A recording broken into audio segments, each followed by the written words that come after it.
मरकजी वजीर बरा अक़लियती उमूर मुख्तार अब्बास नकवी ने कहा कि कुंबे की सियासत और करप्शन की विरासत करने वालों ने जम्मू कश्मीर और लद्दाख के लोगों का नुकसान किया है। मुख्तार अब्बास नकवी ने कांग्रेस पार्टी पर तनकीद करते हुए ये बात कही है।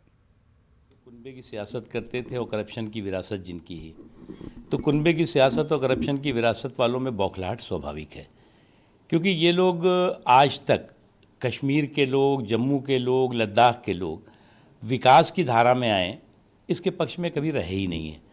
उनको तो सिर्फ एक ख़ानदान की आवश्यकता थी और ख़ानदान की सियासत करके और सारा कुछ जो संसाधन था कश्मीर के लोगों के लिए, कश्मीर के गरीबों के लिए, कश्मीर के आम लोगों के लिए, जम्मू कश्मीर और लद्दाख के, उसको वो हड़पने में विश्वास करते थे।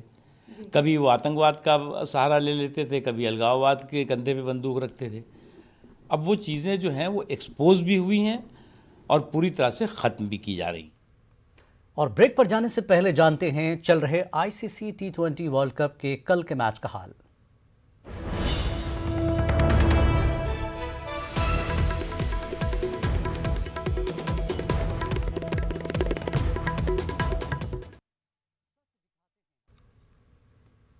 वक्त एक ब्रेक के बाद फिर लौटते हैं।